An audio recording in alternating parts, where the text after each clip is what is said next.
want to start this off by saying thank you everybody for coming out. This is such an awesome cause that you guys have made it out here for tonight.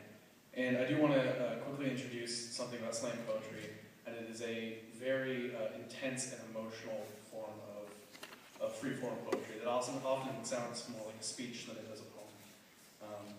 And there's a very large performance aspect to it. So I know I'm not the only person doing a slam poet tonight, so I hope you guys give them your support.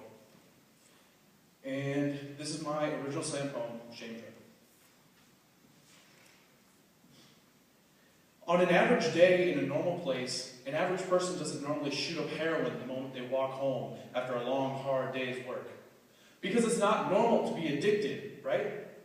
Yeah. But that's wrong. Because there's a drug that you and I are both addicted to, and it's a shame drug.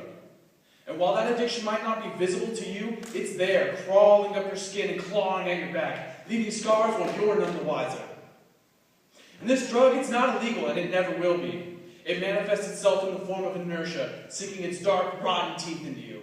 And yet, you can't live without the drug. No matter how bad your body wants to be rid of it, you can't live without it. And if you try to, you only experience the pain of withdrawal, the regret, the depression, and prolonged periods of deep reflection, the mind spiraling off into thoughts, firing off words that land somewhere between speech and song. Yeah. And yet, we choose the drug. We choose that laziness and that lack of motivation. We choose that lethargic illusion in place of reality. Yeah. And why? Because we crave to get lost so far deep in that high of self-pity that we forget what reality is. Those hollow lies that you begin to recite to yourself, soon they'll mesh with the reality that you think you can't change.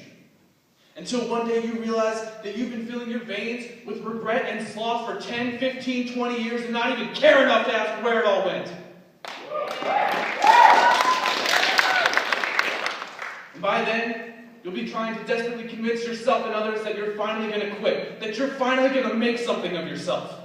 And yet you take your last hit, that promised last hit, every single night, and you haven't learned a damn thing.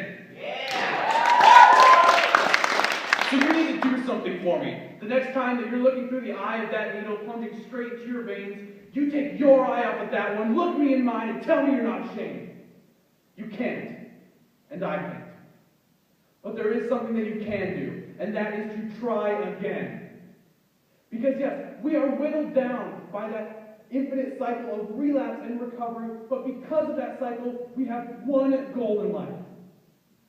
And that is to stand up, wipe the blood from our knees, and pace forward through it all.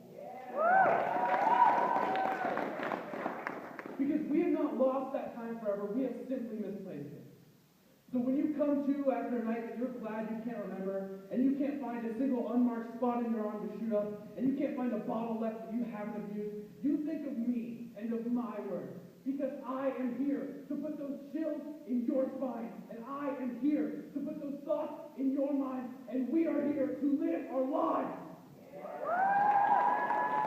And I have the scars on my back and on my wrist to prove that I will try again. And so should you. Thank you.